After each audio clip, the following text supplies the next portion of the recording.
Hey, good morning. It's Dr. James. I do hope and pray this message finds you and your loved ones peaceful, thriving, and well. And I am super, super excited about today's message. In fact, I couldn't wait for it to get light. I was like, come on, let's go, son. I got things to share.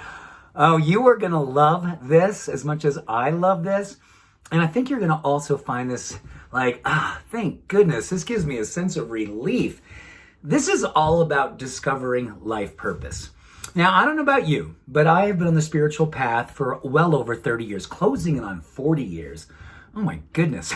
And I remember when I first started, whether it was this teacher, this guru, this spirituality, this whatever, this seminar, this workshop, eventually someone always brought up purpose and how critical it was.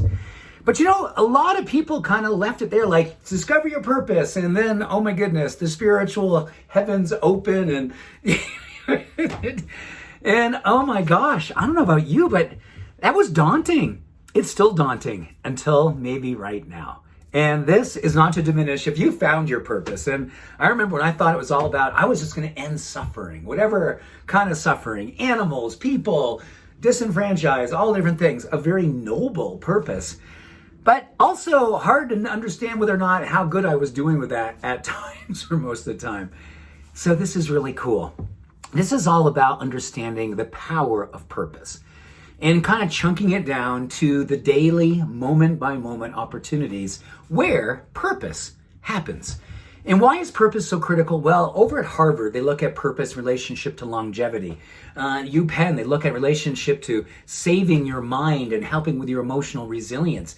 Purpose in relationship to going into flow state where you're not only more productive, your performance is up, your sense of success and peace and enlightenment. Oh my goodness. So that's connected to purpose too. So whether or not you are in this major, like giant vision for your purpose, and that's rocking for you, that's great. Or you're more like me and probably most of us, you're going, okay, my purpose is evolving. It's changing. It's different because I'm growing and I'm changing. And this is where the good news comes in.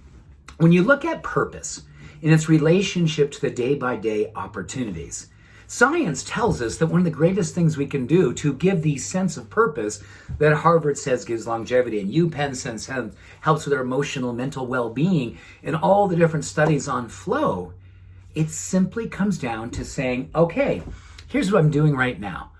I am talking to you. My purpose is to bring value. My purpose is to be fully present. My purpose is to circulate love and possibility and hope. So I'm on purpose right now.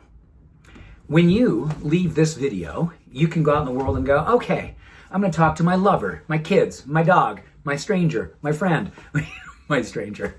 Not a possessive thing.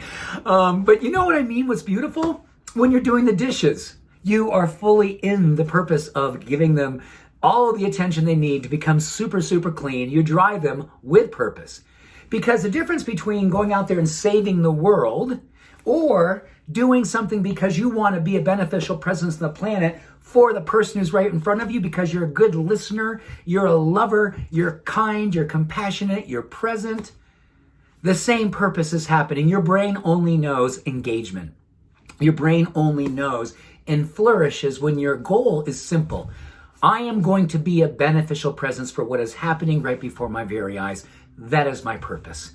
And how that translates to the person in front of you or your great big global vision, your brain, your body, your system only knows the same thing.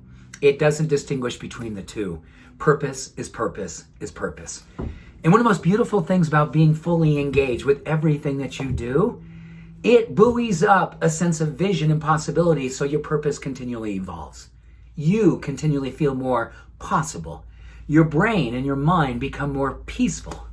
The thing that I am learning most importantly about the idea of being on purpose is that it really pulls away and separates us from a lot of the rumination that happens in the amygdala when we're not fully engaged. When we're not fully engaged, our brain will slant towards anxiety. It'll slant towards not enoughness. It'll move into scarcity. And a lot of that is where we struggle with self, believing in ourselves, believing in what the world has to offer and how we can be part of that offering. So this is mental health. This is emotional resilience. This is physical longevity. This is beautiful spirituality made present in the moment. So thank you for letting me engage with you. And consider for yourself right now what you could be doing today to engage a level of purpose.